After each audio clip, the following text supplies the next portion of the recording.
totalmente amável, totalmente digno, tão maravilhoso para mim. Ele é maravilhoso para mim.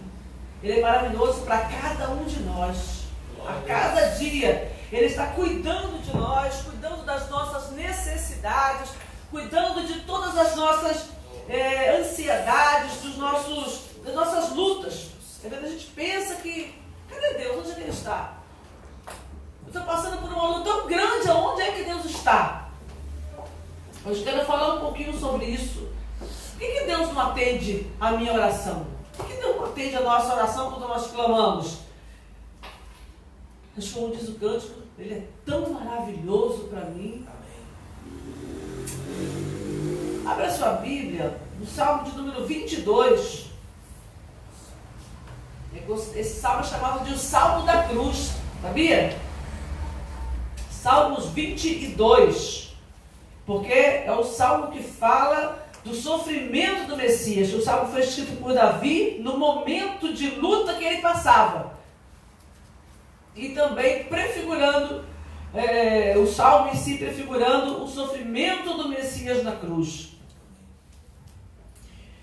Capítulo 22, versículo 1. Deus meu, por que me desamparaste? Por que te alongas das palavras do meu bramido e não me auxilias? Deus meu, eu clamo de dia e tu não me ouves, de noite e não tenho sossego. Porém tu és santo, o que habitas entre os louvores de Israel. Em ti confiaram os nossos pais, confiaram e tu os livraste. A ti clamaram e escaparam, em ti confiaram e não foram confundidos. Mas eu sou verme e não homem, opróbrio dos homens e desprezado do povo. Todos os que me veem zombam de mim, estendem os beiços e meneiam a cabeça, dizendo: confiou no Senhor que o livre-o, pois nele tem prazer. Oh, Deus querido, Deus glorioso. Quantas vezes, Pai, nós fazemos essa oração que Davi fez, falando das nossas amarguras, das nossas angústias, das nossas inquietações, do desprezo humano que sofremos, das dificuldades, ó Pai, de não conseguir perceber a Tua presença ao nosso lado, de não conseguir perceber a Tua presença nas nossas vidas. Quantas vezes, Pai, abatidos e desanimados, frustrados diante das perdas, diante das situações que vivemos, ó Pai, das provas, dos problemas, das lutas. Quantas vezes nós clamamos a Ti, Senhor, e não ouvimos resposta. Ah, querido e eterno Deus, nos dá entendimento hoje na Tua palavra, Pai. Nos dá entendimento e capacidade, Senhor, para compreender tudo aquilo que o Senhor tem planejado para as nossas vidas. Nos dá, ó Deus Todo-Poderoso, discernimento, Senhor, para que nós venhamos confiar mais, esperar mais, amar-te mais, meu Pai. Em nome de Jesus Cristo de Nazaré. Em nome de Jesus Cristo de Nazaré. Aleluia. Aleluia. Os irmãos podem sentar. O título do salmo é O Messias sofre, mas triunfa. Então eu marquei aqui alguns versículos que eu quero que você tente se identificar. Tente identificar se alguma vez você já orou, já falou com Deus, ou mesmo que você não tenha falado numa oração, você já se sentiu assim diante do Senhor. Então, o versículo 1 que nós já lemos, né, 1 e o 2. Deus meu, por que me desamparaste? Você se sente desamparado. Quantas vezes você já se sentiu desamparado no meio de uma tribulação? Por que te alongas das minhas palavras? Porque o Senhor está me distanciando. Eu estou falando e o Senhor está indo mais para longe. Quanto mais eu falo, mais eu sinto que o Senhor está distante de mim. Por que não me auxilias? Por que o Senhor não me ajuda? Eu clamo de dia e tu não me ouves. De noite não tenho sossego.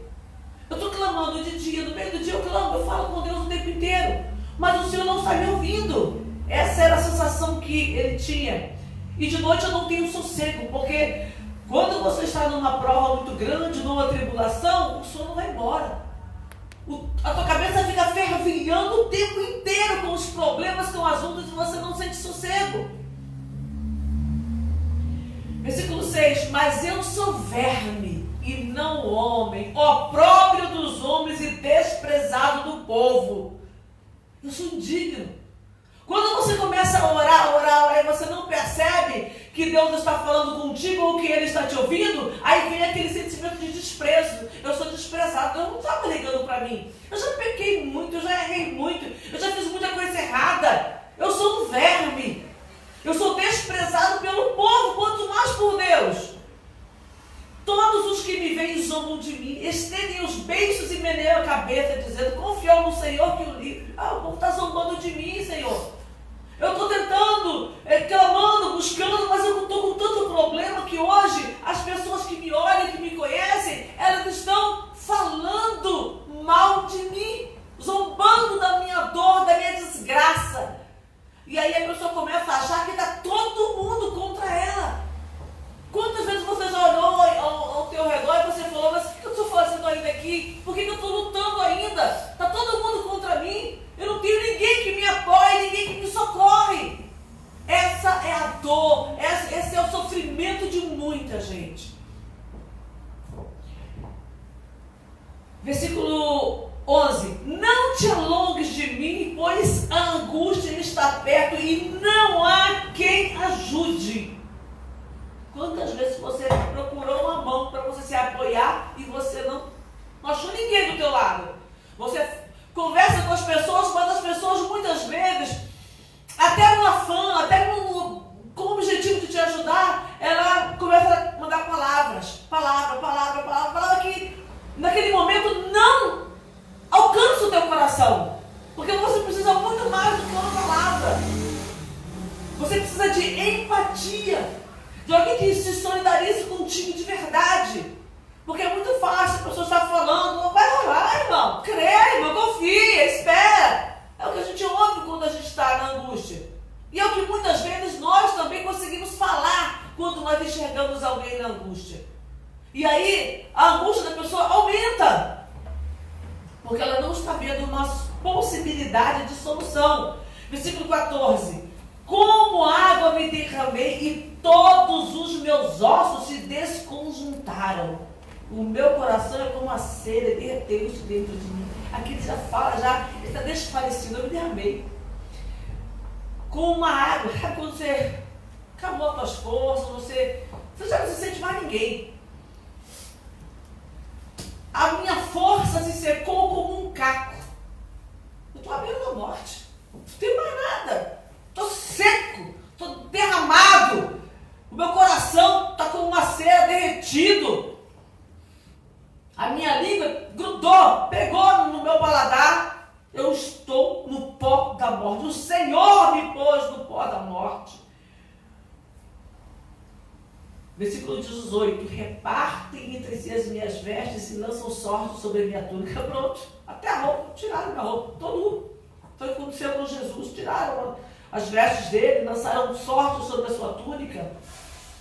Por isso que é chamado Salmo da cruz, porque ele fala sobre o sacrifício de Jesus Cristo lá na cruz. Mas tu, Senhor, não te alongues de mim. Força, me apressa-te em socorrer, eu preciso de socorro. 21. Salva-me da boca do leão, ouve-me desde as pontas do unicórnio. Estou estraçalhado já. Então ele se sente desamparado, desprezado, indigno, escarnecido, em angústia, desfalecido, à beira da morte, desnudo, estraçalhado.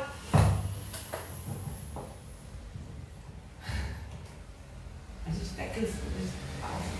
Já cansa. Não pelo esforço somente de falar, mas de você imaginar uma pessoa nessa situação. E infelizmente, tem muitos do nosso lado nessa situação. Esse rapaz que entrou aí agora, entrou, o pastor orou por ele, recebeu a oração, se foi. Né? Seria bom se ele fosse ter ficado, né? Ouvir. Mas ele está numa situação dessa, de desespero. Quantas pessoas estão enfrentando essa situação? situação de desespero. Então, oram, clamam pela oração que ele fez ali. Ele conhece um pouco da palavra, mas alguma coisa, alguma luta, alguma tribulação, não sabemos o que, né, o fez ficar nessa situação. Então tem muita gente assim. E quanto mais o tempo vai se aproximando do final, mais você vai encontrar pessoas nessa situação. Mais você vai encontrar pessoas sofrendo, amarguradas. Então essas situações mostram o ser humano dentro de um mundo no caos. Dentro de um mundo que está, como diz o apóstolo Pedro, entesourado para o fogo. O mundo que está se preparando para ser destruído. O apóstolo Pedro fala lá na epístola que esse mundo ele está reservado como um tesouro para o fogo. Então pensa, se esse mundo está indo para essa situação, os moradores que estão aqui na terra, como estamos? Como nós estamos? Aqueles que conseguiram ter um encontro verdadeiro com Deus, que conseguiram renunciar à sua própria vida, eles ainda têm uma esperança na eternidade, de ter alguns dias melhores aqui, porque a paz no coração daquela pessoa, mas principalmente esperança, expectativa na eternidade. Mas enquanto eu estou aqui, eu não vou para a eternidade agora. Pode ser que eu fique aqui mais 10 anos, mais 20, mais 30, mais 40, mais 50, mais 100. Tem gente que chega aos 120 anos, então está hoje na adolescência, na mocidade, e de repente chega aos 120. Pensa, você vai viver mais 100 anos ainda. É muito tempo para você viver um século inteiro.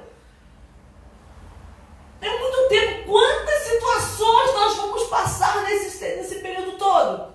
Alegria, tristeza, dor, paz, abastança, momentos de dificuldade. É tanta coisa, tantos sentimentos, tantas emoções, tantas vivências que nós podemos ainda experimentar. E como passar por tudo isso? Hoje de manhã eu estava conversando com o pastor Alcântara, nós estávamos conversando e tomamos café, nem foi café, foi almoço, né? Foi tomar um café hoje.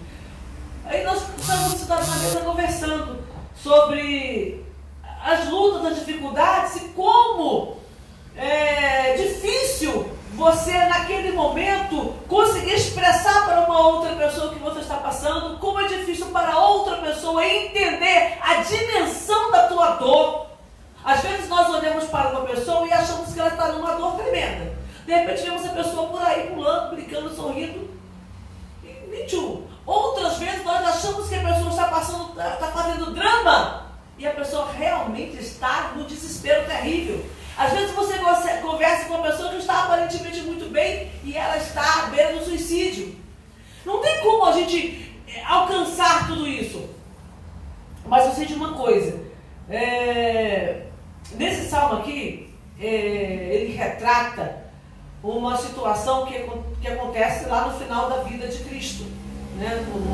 Na sua crucificação. No Evangelho de Mateus, capítulo 27, versículo 43, Jesus Cristo, lá no Calvário, ele fala: Deus, Eli, Eli, lama sabachthani. Deus meu, por que me desamparastes? Jesus, era Jesus. Não era eu, não era você, pobre pecador, era Jesus. Lá na cruz, ele fala: por que o Senhor me desamparou? Às vezes você está aí passando isso. Você está se sentindo totalmente desamparado, totalmente afligido pelos problemas e sem a presença de Deus na tua vida. Jesus sentiu isso lá no Calvário, porque ele estava ocupando o nosso lugar. Ele não tinha pecado. Ele padeceu realmente inocente, mas ele se fez pecador por nós. Em Deuteronômio está escrito: maldito, é maldito de Deus aquele que for pendurado no Calvário. Tanto que ele nem podia permanecer de um dia para o outro na cruz, ele tinha que ser sepultado no mesmo dia, para que a terra não se contaminasse com a sua maldição. Você quer ver isso? Abre em Deuteronômio. Deixa eu ver se marquei aqui, peraí. 21, capítulo 21, versículo 22 de Deuteronômio. Quando também em alguém houver pecado digno do juízo de morte, e haja de morrer, e o pendurares num madeiro, o seu cadáver não permanecerá no madeiro, mas certamente enterrarás no mesmo dia, porquanto o pendurado é maldito de Deus. Assim não contaminarás a tua terra, que o Senhor teu Deus te dá em herança. Até por causa disso, quando Jesus Cristo foi crucificado, ele foi crucificado fora da porta de Jerusalém, para não contaminar a cidade. Porque ele estava carregando sobre si a nossa maldição. Ainda que lá eles não entendiam o que eles estavam fazendo, mas eles estavam carregando a nossa maldição sobre ele. E ele se sentiu ali desamparado.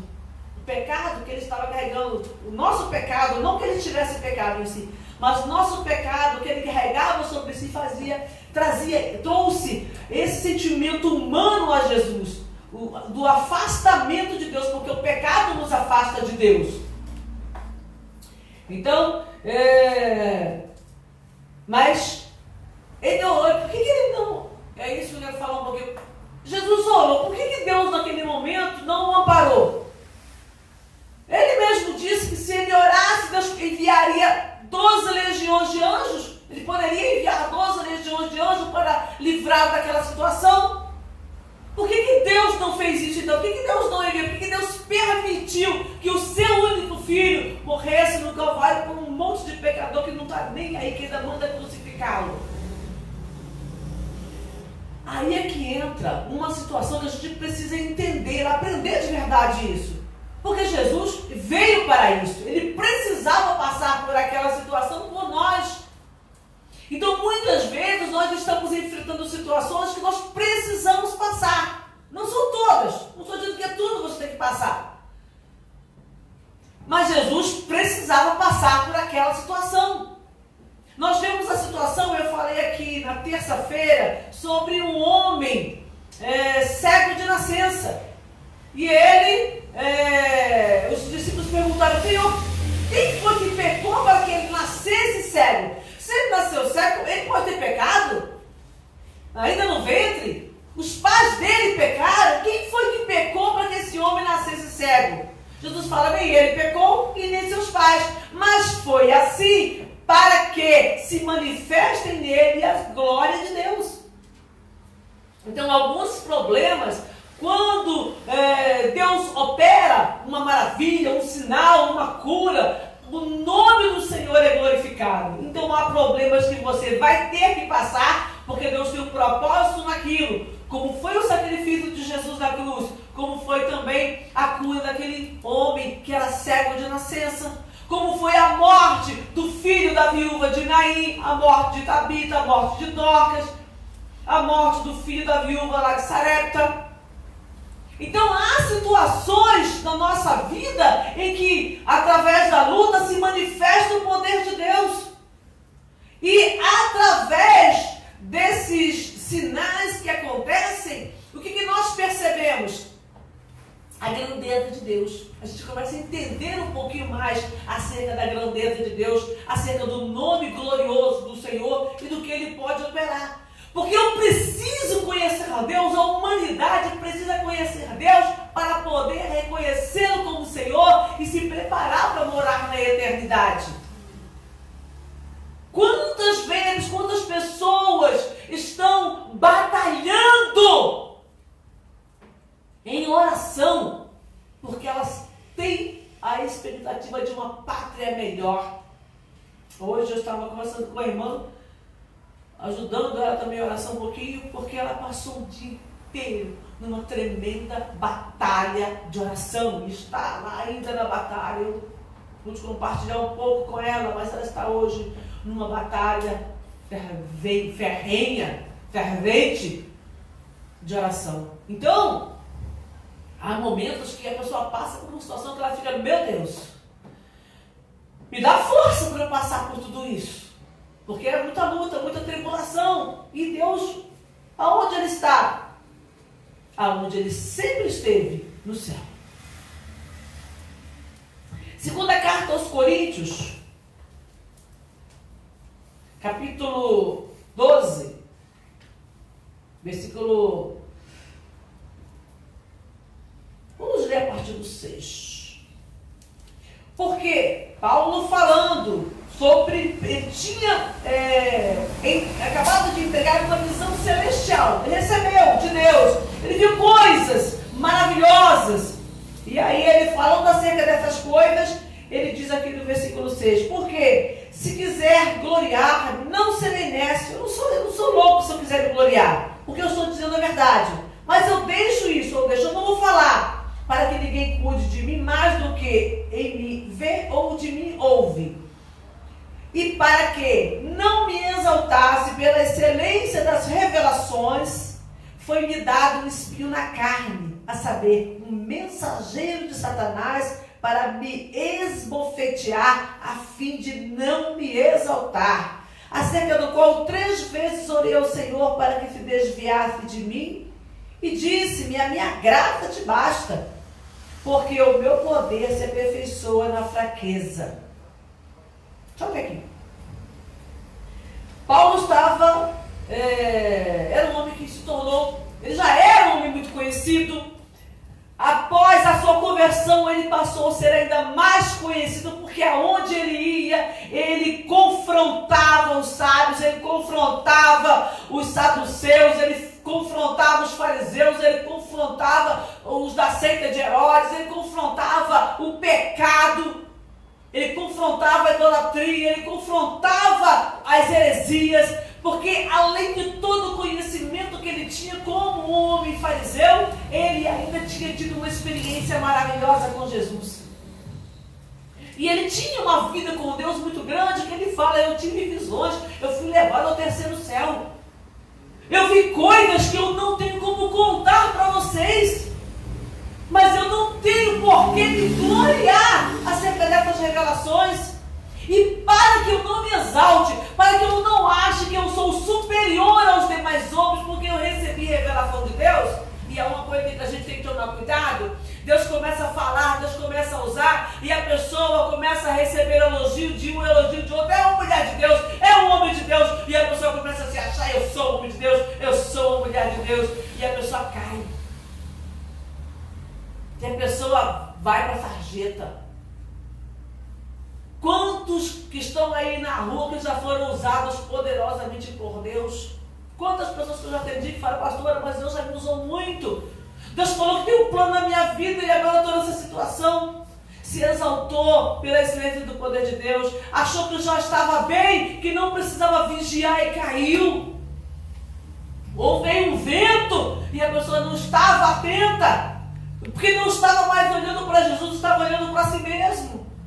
Ah, eu posso orar e Jesus cura. Eu ponho a mão e o demônio sai. Eu ponho a mão e o inferno levanta. E o morto ressuscita. E a pessoa começa a achar que é alguma coisa. E Paulo diz, olha, para que eu não me exalte, Deus colocou um espinho na minha carne. É um mensageiro do diabo que vive me esbofeteando. Que luta, que prova que esse homem passou. Mas ele diz, e eu tenho que me gloriar das minhas fraquezas, porque eu orei 3 vezes, e o Senhor falou comigo, a minha graça te basta, Paulo, o meu poder se aperfeiçoa na fraqueza. Quando você é fraco, quando você está quebrado, quebrantado por causa da luta, você ora, você fala comigo, e aí é o meu poder que emana, é o meu poder que se manifesta. Você não está mostrando o teu poder, mas o meu poder para as pessoas, então o nome do Senhor é glorificado. Então na vida de Paulo, a luta não saía, a prova não passava. Ele sendo crente, sendo um apóstolo cheio de fé, usado na palavra, usado por Deus. Paulo ressuscitou morto, Paulo curou enfermo, Paulo libertou demônios, pessoas de demônios. Paulo passou por todos esse processo, E ele diz, eu não posso me exaltar da minha carne, não. Porque se eu fizer isso, cadê a glória de Deus? Eu poderia me exaltar porque recebi muita revelação, não estaria mentindo das revelações que eu recebi. Mas não adianta. É o nome do Senhor que tem que ser glorificado na minha vida. Jesus falou comigo, a minha graça te basta, o meu favor, Paulo. Eu te sustento pelo meu favor, pela minha graça, pelo meu poder. Não está em mim, está em Deus. É Deus que me dá, é Deus que me capacita, é Deus que me usa. É o nome de Jesus que opera maravilhas. Então ele continuou sendo provado, tentado e continuou fazendo a obra. Paulo apanhou, Paulo foi chicoteado, Paulo foi preso, ele foi colocado em poço, Paulo andou nu, passou por salteadores, por bandidos, assaltantes, por falsos irmãos. Eu vejo as pessoas falando hoje, porque hoje não tem mais pessoas como antigamente. Tem sim. Tudo que nós passamos, Paulo passou.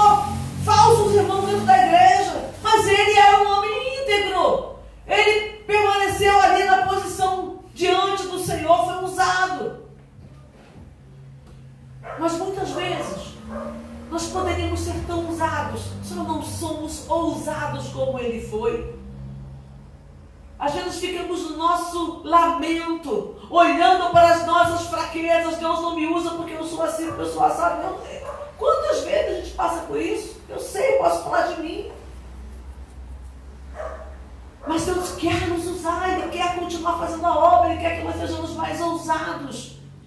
Às vezes eu olho para uma pessoa que eu admiro, né, um homem de Deus, eu olho de Deus e falo, Senhor, me dá um pouquinho desse dom, me dá um pouquinho daquele dom. Não é dar o dom, a gente também tem que ser usado, porque a pessoa faz o milagre no nome de Jesus. Quem opera é o nome de Jesus, tem que ter a fé no nosso coração, acreditar que Deus não mudou. O mesmo Espírito que operou na vida daqueles homens opera hoje na vida das nossas vidas. O Espírito é o mesmo, Deus não mudou. Se Deus não mudou, Ele usou Paulo, Ele pode nos usar. Quem era Paulo? Um perseguidor da igreja. Quando Paulo se converteu, os discípulos não confiavam nele, tinham medo dele, achavam que ele estava usando de estratégias para se aproximar dos cristãos e matá-los. Eles tinham medo de Paulo e ainda assim Paulo foi usado. Anos depois, Paulo já sendo usado, todo mundo vendo os sinais, as maravilhas que Deus operava através dele, ainda assim muitos começaram a persegui-lo. Falavam, esse homem escreve cartas, ele é forte nas cartas, mas a presença dele é desprezível. Pensa, um homem de Deus, usado por Deus de forma maravilhosa, e agora as pessoas dizerem, a presença dele é desprezível. Imagina, eu vou num lugar e de repente eu sei que por trás alguém está falando que a minha presença é desprezível. Mas Paulo continuou a fazer aquilo que ele tinha que fazer. Porque a glória que vinha sobre ele não era humana, era a glória de Deus. E é a glória de Deus que eu preciso, que você precisa. Não adianta ficar querendo glória humana. Que as pessoas me respeitem. Olha, eu quero que as pessoas me chamem a pastora Vitéria. Olha aquela mulher de Deus, varão de fogo. É isso que a gente quer ouvir.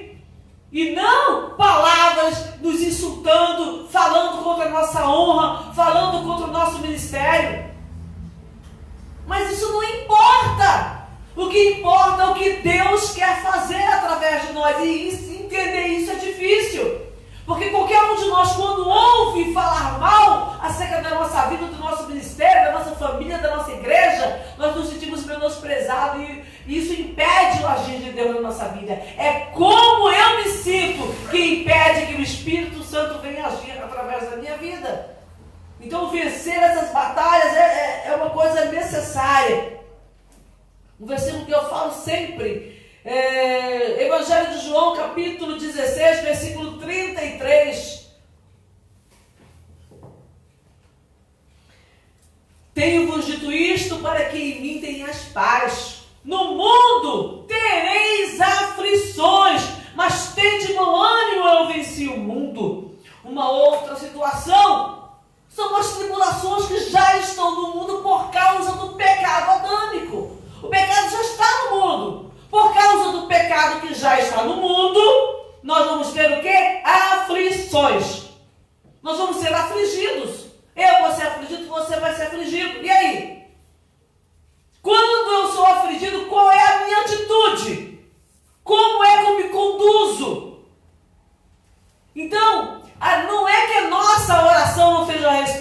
mentira. Isso é mentira do diabo. O diabo sopra no nosso ouvido que Deus não está ouvindo a nossa oração, que Deus não está falando, que Deus não está agindo, mas é mentira do diabo. Deus está o tempo inteiro ouvindo cada um de nós. Deus ouviu o brado de Jesus na cruz. Tem muita gente que fala, Deus virou o rosto para Jesus. Como que Deus virou o rosto para Jesus? Ele simplesmente não fez nada. Porque Jesus precisava passar por aquilo. O brado de Jesus que o Senhor me desamparou foi um brado humano, de uma natureza humana pecadora que estava nele, a nossa natureza. E aí ele fala, Deus está olhando para ele. Ele clama, mas Deus não estava olhando para ele. Deus estava vendo todo o sacrifício na cruz por nós, para nos resgatar do nosso pecado. Você acha que Deus não ia ver? Deus vai virar o rosto para Jesus agora. Então, se ele tivesse virado o rosto, ele não estaria vendo o sacrifício que Jesus fez. E ele viu. E é por causa do sacrifício da morte de Jesus na cruz que nós fomos resgatados, fomos lavados, fomos purificados, perdoados dos nossos pecados. A morte que nós merecíamos, Jesus pagou na cruz. Então veja bem, a situação de Jesus Cristo lá na cruz mostra o quê? Que muitas vezes nos sentimos desamparados, mas Deus continua conosco. Porque quando Jesus morreu, ele venceu. Ele diz, Pai, nas tuas mãos eu entrego o meu espírito. Pai, ele estava falando com Deus e ele sabia que Deus estava ouvindo. Deus não tinha virado o rosto e ele sabia disso. Então ele se entrega nas mãos de Deus. Paulo, ele entende que ele clamava, mas Deus estava com ele. E ele diz, Jesus Cristo falou, a minha graça te basta. E eu vou viver isso, eu vou viver pela graça de Jesus. Nós também, recebendo essa palavra de Jesus, no mundo vocês vão ter aflições, nós estamos sendo afligidos, mas não desanimamos. Não vamos morrer, não vamos esmorecer, não vamos naufragar na nossa fé. Deus continua ouvindo sim as nossas orações, o nosso clamor. Ele está atento. O profeta Isaías diz que os ouvidos do Senhor não estão agravados para que não possam ouvir, e mesmo as mãos encolhidas para que não possam salvar. Então é mentira do diabo quando a tua mente vier esse pensamento, Deus não está me ouvindo, Deus não está me atendendo, o meu pecado é maior do que o que Deus pode fazer por mim. É mentira do diabo. E nós não podemos cair nessa mentira, nesse engodo, nesse engano do adversário. Para encerrar,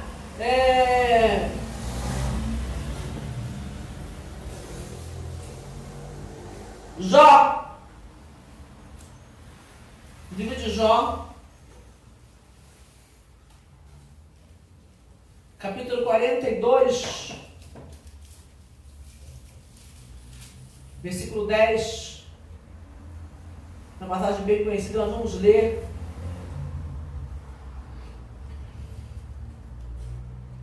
E o Senhor virou o cativeiro de Jó quando orava pelos seus amigos. Só até aqui. Não precisa continuar não. Lá na frente fala sobre as bênçãos que Deus deu.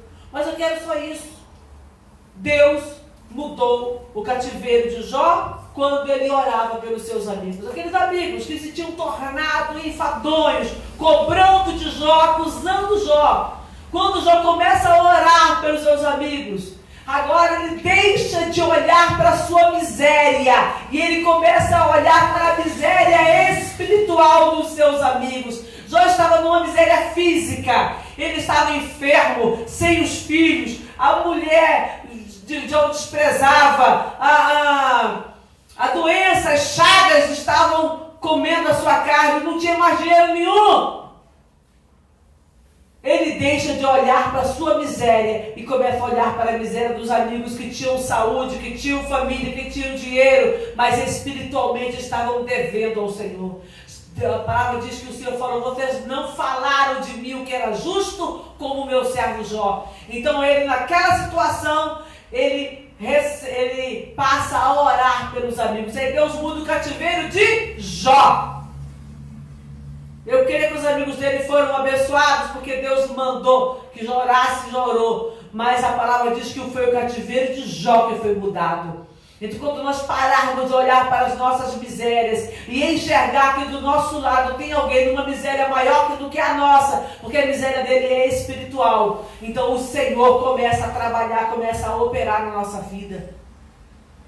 Ainda lá no Salmo 22, quando eu li várias passagens que mostram a angústia, desamparo e tal, mas ao mesmo tempo, dentro desse mesmo Salmo, temos alguns versículos. Versículo 4 fala: em ti confiaram nossos pais, confiaram e tu os livraste, aleluia. Aqui ele está falando do livramento que outros já receberam porque confiaram no Senhor. No versículo 9 ele diz: mas tu és o que me tirastes do ventre, o que me preservaste estando ainda nos seios da minha mãe. Ele foi preservado, ele fala de preservação.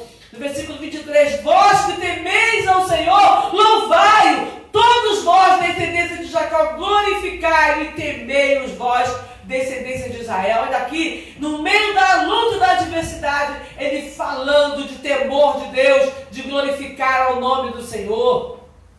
No versículo 25, o meu louvor virá de ti na grande congregação, pagarei os meus votos perante os que o temem, eu vou te louvar, Senhor, diante da tua congregação eu vou pagar os meus votos. No versículo 26, os mansos comerão e se fartarão, louvarão ao Senhor os que o buscam. Ele está falando de providência, aleluia.